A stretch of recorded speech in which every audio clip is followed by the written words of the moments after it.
제19강 자랑스러워요. 훈민정음. 훈민정음 어제 서문 풀이하기입니다.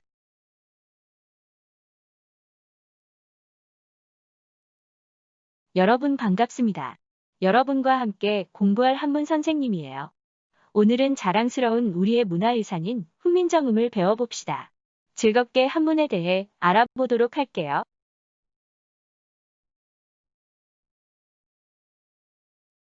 오늘 배울 내용은 첫 번째 세종이 만든 글자 훈민정음, 두 번째 본문 풀이하기, 그리고 확인학습입니다.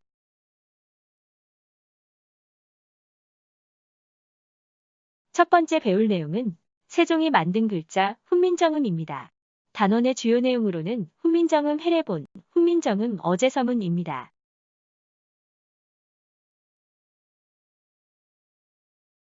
훈민정음문을 조선 4대 임금인 세종이 1443년에 창제하고 1446년에 반포한 우리나라의 문자체계이며 이를 설명한 책을 가리킵니다. 창제 당시에는 28자였으며 이를 이용한 병서, 연서, 문자와 성조를 표시하는 방점이 쓰였어요.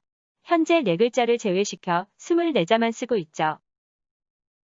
훈민정음 해례본은 훈민정음을 해석한 책 이름인데 1940년 7월에 발견되어 국보 제70호로 지정되었으며 현재 간송미술관에 소장되어 있어요. 이 책의 서문에 자주 애민 실용 정신이 반영된 세종의 뜻이 실려 있으며 글자에 대한 설명과 사용법이 들어있어요. 1997년 1월 유네스코 세계기록유산 국제자문위원회에서 세계기록유산으로 선정된 위대한 문화유산입니다. 훈민정음의 훈은 가르칠 훈, 민은 백성민, 정은 바를 정, 음은 소리음. 백성을 가르치는 바른 소리로 풀이합니다.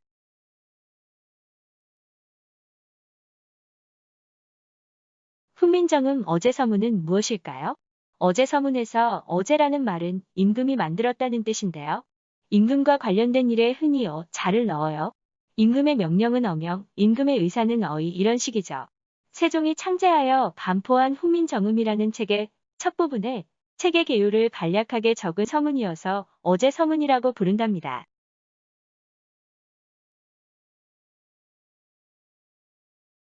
두 번째 배울 내용은 본문 풀이하기입니다. 단원의 주요 내용으로는 새로 배울 한자 익히기, 본문인 훈민정음, 어제서문 풀이하기, 어제서문에서 알 수 있는 훈민정음 창제의 이유입니다.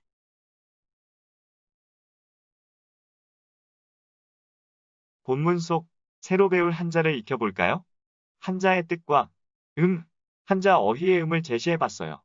같이 한번 읽어볼까요? 말씀어, 다르다 이, 주다여, 또는 더불어요. 통하다 통, 어조성호. 잘 읽었어요? 각 한자와 관련한 어휘를 살펴볼까요? 구어는 입, 구와 말씀, 어가 결합된 어휘인데 직접 입으로 주고 받는 말로 말소리를 뜻해요. 이국은 다르다 이 나라, 국으로 다른 나라라고 풀이하면 되겠죠? 수요는 주다 수와 주다 여로 준다는 의미를 갖고 있어요. 상장을 수여하다 이런 표현 많이 들었죠? 유통은 흐르다 유통하다 통이 결합되어 흘러 통한다 널리 통용되다로 풀이할 수 있어요. 어조사호는 의문이나 처소, 비교의 뜻을 나타내는 어조사인데 훈민정음의 서문에서는 어떤 역할인지 찾아보기로 해요.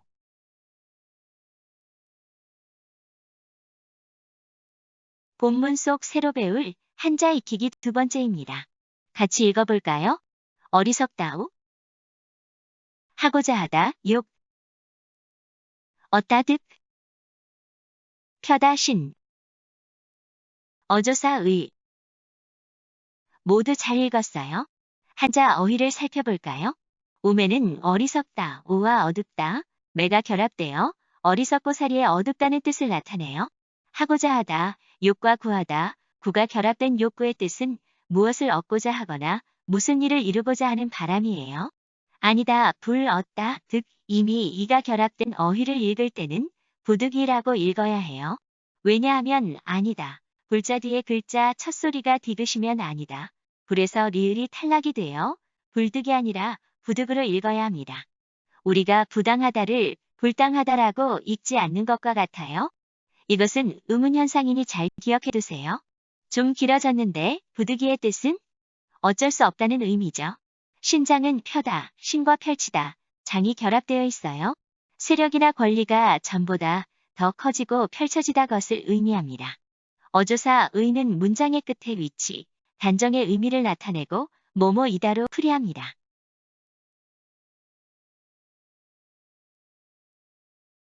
본문 속 새로 배울 한자, 익히기 세 번째입니다.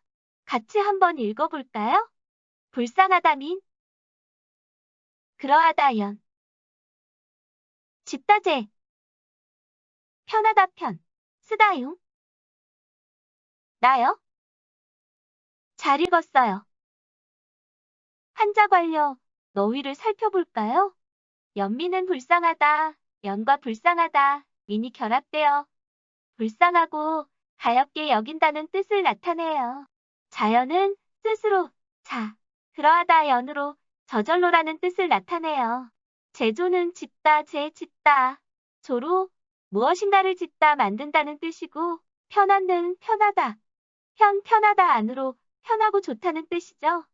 활용은 살다, 활과 쓰다, 용이 결합되어 잘 이용한다는 뜻이에요. 연은 나를 가리키는 대명사예요. 지금까지 새로 배울 한자를 기억하고 이어지는 본문풀이에 잘 활용합시다.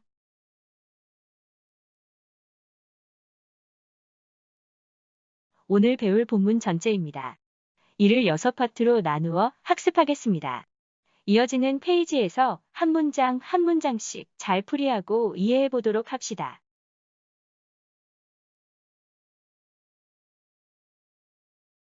본문을 구체적으로 풀이해 볼까요? 문장을 읽어봅시다. 국지어음 2. 이호중 국하여. 풀이를 해볼까요? 국지는 나라 국의 어조사지인데 어조사지는 뭐뭐의라는 뜻이죠. 그래서 나라의라는 뜻이에요. 나라는 여기서는 조선 우리나라죠. 어음은 말씀어와 소리음. 말소리입니다. 여기까지 보면 나라의 말소리가 로풀이 되죠. 이호는 다르다이 어조사호. 여기서 어조사호는 비교의 뜻으로 쓰여 뭐뭐과를 뜻합니다. 중국은 가운데 중 나라국으로 우리가 잘 아는 옆나라 중국인데요. 당시로 본다면 명나라겠죠? 훈민정음 언해본에는 황제가 있는 나라라고 기록되어 있어요. 아시아 국가 중 황제 칭호를 쓰는 나라는 당시 중국에 있는 나라밖에 없었습니다. 종합해서 풀이하면 우리나라의 말소리가 중국과 달라입니다.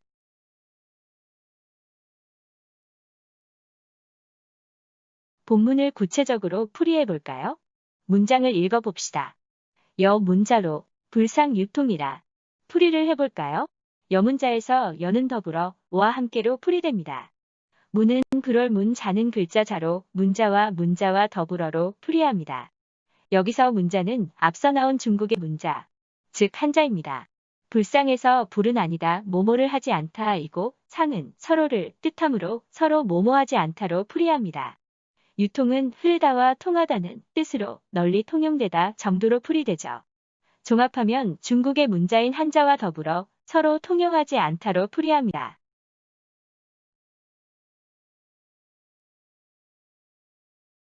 이어서 문장을 읽어볼까요? 고로, 우민2, 유소욕 언이어도. 풀이를 해봅시다. 고로에서 고의 뜻은 옛날 까닭 그러므로 등으로 다양합니다. 여기서는 까닭 그러므로로 풀이합니다. 우민이란 표현은 논란이 많은 표현인데요. 직역하면 어리석은 백성입니다. 백성이 윗사람에게 자신을 낮춰 어리석은 백성이라 부르면 겸손의 표현이지만 임금이 그렇게 표현을 했으니 살짝 백성을 비하한 것인가 싶은 부분이 있었네요. 하지만 한자 우는 어리석다가 대표 뜻이긴 해도 여러 가지 뜻 중에 어질다는 뜻이 있어 어진 백성으로 풀이하는 것이 맞을 것 같아요. 훈민정음 언해본에는 어린 백성으로 표현되어 있어서 어리 있는 백성으로 풀이하기도 합니다. 유소요건은 있다 유 뭐뭐 하는 바소 하고자 하다 욕 말씀언으로 연결하면 말을 하고자 하는 바가 있다 등으로 풀이할 수 있습니다. 종합하면 그러므로 어진 백성이 말을 하고자 하는 바가 있어도록 풀이할 수 있겠네요.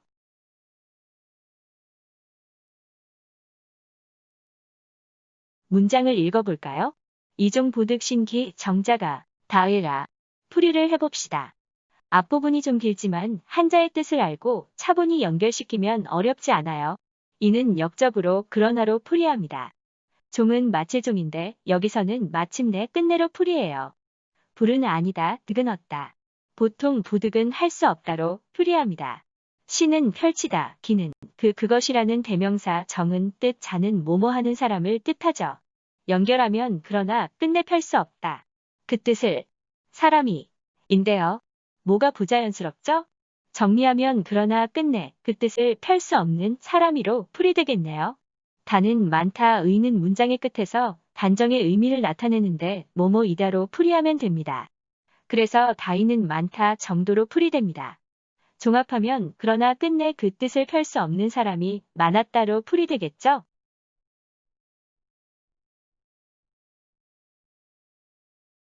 이어서 문장을 읽어볼까요? 여가, 위참인 연하여, 신제 28 자하노니. 풀이를 해봅시다. 여는 나를 가리키는 1인칭 대명사로 같을 뜻을 가진 글자는 나여, 나아, 나우가 있어요. 훈민정음 어제 서문이 나는 세종을 가리키겠죠? 위참인연에서 위는 여러 뜻이 있는데 본문에서는 위하여로 풀이하면 될 것 같아요. 차는 이것 차인데 앞에 나온 내용인 어진 백성이 하고 싶은 말이 있어도 글로 생각을 펼 수 없는 것을 말합니다. 민연은 불쌍히 여기다 연과 그러하다 연이 합쳐진 말이므로 불쌍하게 여기다로 풀이합니다. 연결하면 내가 이것을 위하여 불쌍하게 여겨로 풀이합니다.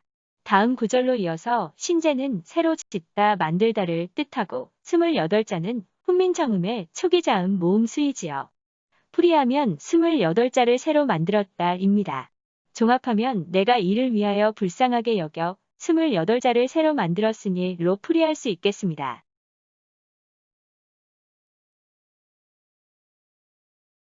이어서 문장을 읽어볼까요? 욕사인인으로 이습하여 편어일용이니라. 그럼 풀이를 해봅시다. 욕사인인으로 이습하여에서 욕은 하고자 하다, 사는 뭐뭐로 하여금 뭐뭐하게 하다로 풀이하니 전체 문장을 이어서 풀이할 때 유의해야 할 거예요. 인인은 사람들로 풀이하고요. 이는 쉽다, 습은 익히다는 뜻으로 연결하면 사람들로 하여금 쉽게 익히게 하여로 풀이됩니다. 편어의 용인이라에서 편은 편하다, 어는 어조사로 뭐뭐애를 뜻하고 일은 날, 용은 쓰다, 이는 보통은 귀를 뜻하지만 문장의 끝에 위치할 때는 할 따름이다로 풀이하는 경우가 있어요. 범위를 한정하는 뜻인 거죠. 연결하면 날마다 씀에 편할 따름이다로 풀이됩니다. 종합하면 사람들로 하여금 쉽게 익히게 하여 날마다 씀에 편하게 하고자 할 따름이다로 풀이할 수 있겠습니다.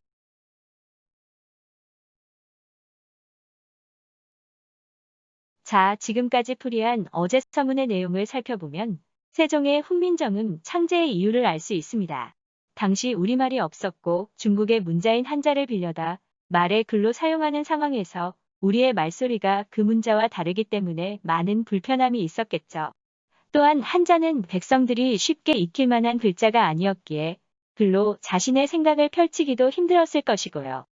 그래서 이를 해결하고자 쉽게 익힐 수 있고 우리말과 잘 맞고 백성들이 편하게 자신의 생각을 표현할 수 있게 글자를 만들었다는 것을 어제 서문에서 확인하실 수 있습니다. 이것이 훈민정음 창제의 이유가 아닐까요?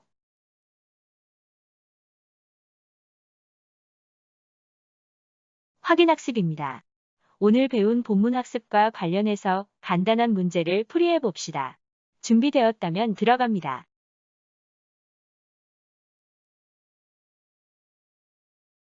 첫 번째 문제입니다. 어휘의 풀이가 알맞게 연결된 것은 무엇일까요? 답지에 나온 어휘들을 잘 보시고 답을 찾아봅시다.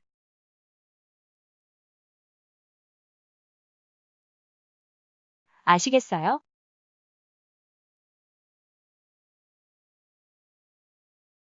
충분히 맞출 수 있겠죠?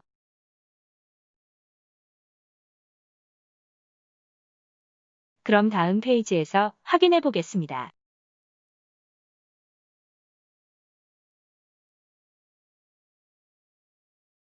정답은 아래 내용을 확인해 보시면 알 수 있습니다. 정답은 5번입니다. 나머지는 보시다시피 어휘에 대한 올바른 뜻을 알 수 있습니다.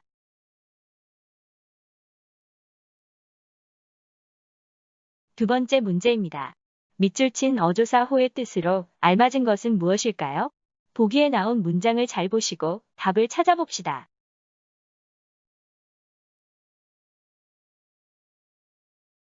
아시겠어요?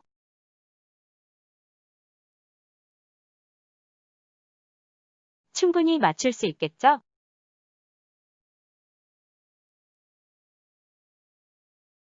그럼 다음 페이지에서 확인해 보겠습니다.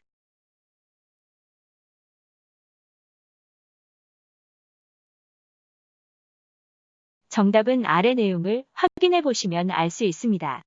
정답은 2번입니다. 어조사호는 여기서 뭐뭐와과라고 하는 비교의 뜻을 나타냄을 알 수 있습니다.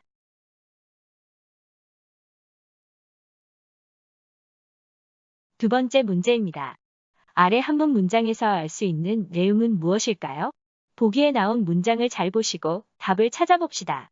1번, 세종은 조선만의 언어를 만들고자 했다.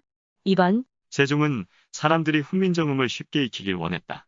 3번, 세종은 우리말과 중국의 말이 다르다고 생각했다. 4번, 세종은 사람들이 글로 생각을 표현하지 못한다고 봤다. 5번, 세종은 훈민정음을 익혀 한자를 더욱 잘 이해하길 바랐다.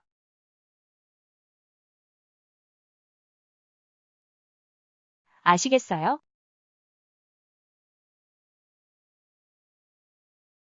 충분히 맞출 수 있겠죠?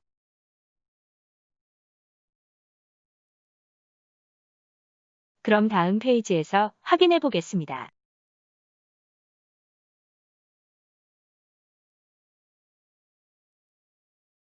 정답은 아래 내용을 확인해 보시면 알 수 있습니다. 정답은 2번입니다. 모두 훈민정음 창제의 이유에 해당하나 제시된 문장을 풀이하면 세종은 사람들이 훈민정음을 쉽게 익혀 활용하기를 원했음에서 정답을 찾을 수 있습니다.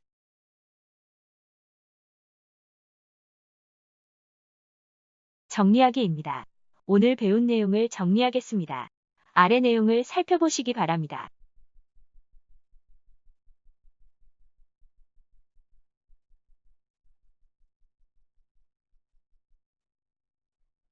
수고하셨습니다.